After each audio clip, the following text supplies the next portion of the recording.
کبھی کبھی نا کچھ سوالات ایسے ہوتے ہیں جو خود جواب سے زیادہ اہم ہوتے ہیں۔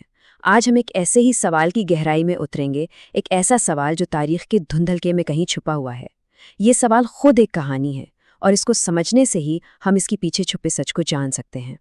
تو سوال یہ ہے، حضرت موسیٰ اور زوال سے متعلق سازش کیا تھی؟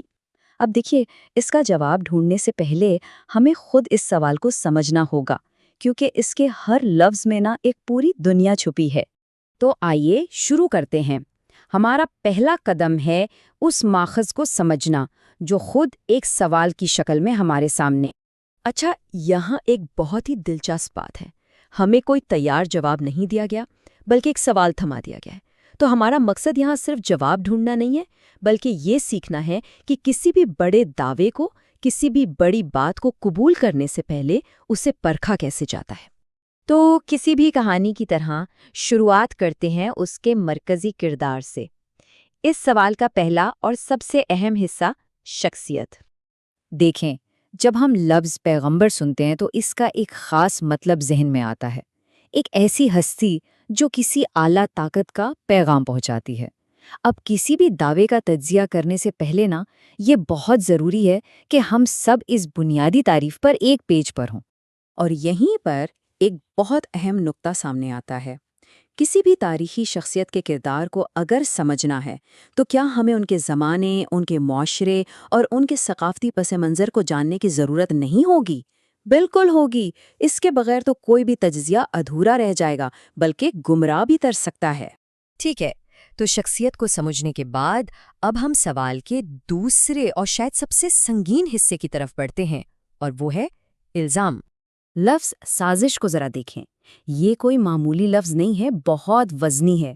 اس کا مطلب صرف کوئی منصوبہ نہیں ہوتا، بلکہ ایک خفیہ، ایک چھپا ہوا اور نقصان پہنچانے والا منصوبہ۔ مطلب اس میں رازداری بھی ہے اور بدنیتی بھی۔ یہ ایسا الزام ہے جو کسی پر بھی آسانی سے نہیں لگایا جا سکتا۔ تو پھر سوال یہ پیدا ہوتا ہے کہ جب سازش جیسا سنگین الزام لگایا جائے تو ثبوت کا معیار کیا ہونا چاہیے؟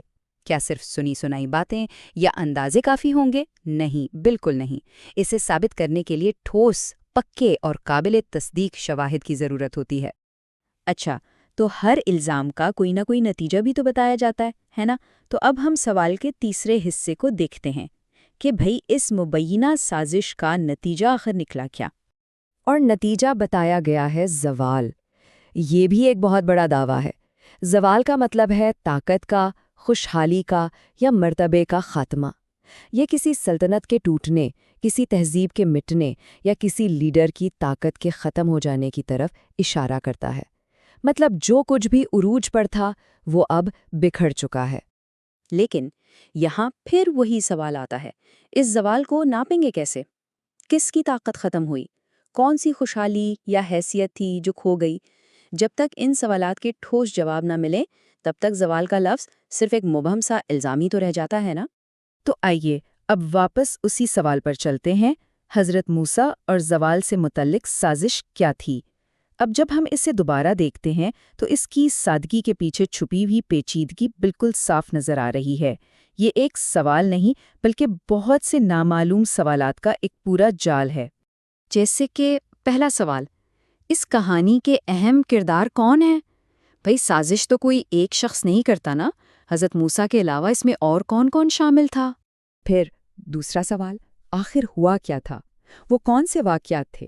وہ کون سے اقدامات تھے جو اس سازش کا حصہ بنے؟ ثبوت کہاں ہے؟ اور آخر میں سب سے اہم سوال، وہ زوال اصل میں تھا کیا؟ کس چیز کا خاتمہ ہوا؟ اس کا کوئی ٹھوس نظر آنے والا نتیجہ کیا نکلا؟ تو اس سارے تجزیے کا، اس ساری کھوج کا حاصل کیا ہے؟ دیکھیں، ہم نے صرف ایک سوال کو نہیں سمجھا، بلکہ کسی بھی پیچیدہ دعوے کو، کسی بھی بڑی خبر کو پرکھنے کا ایک پورا فریم ورک، ایک طریقہ سیکھا ہے۔ اور یہ طریقہ ان 4 مراحل پر مشتمل ہے جو کسی بھی معلومات کا جائزہ لینے کے لیے ایک زبردست ٹول ہیں۔ پہلا، موضوع کو الگ کر کے سمجھیں۔ دوسرا، دعوے کی اچھی طرح جانچ پڑتال کریں۔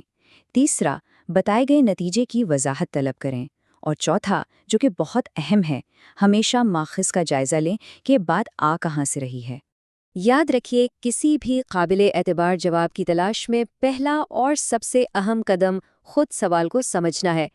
جوابات ڈھونڈنے کی جلدی میں اکثر ہم غلط سوالات کے پیچھے بھاگتے رہتے ہیں۔ اصل طاقت جواب میں نہیں بلکہ صحیح سوال پوچھنے کے عمل میں ہے۔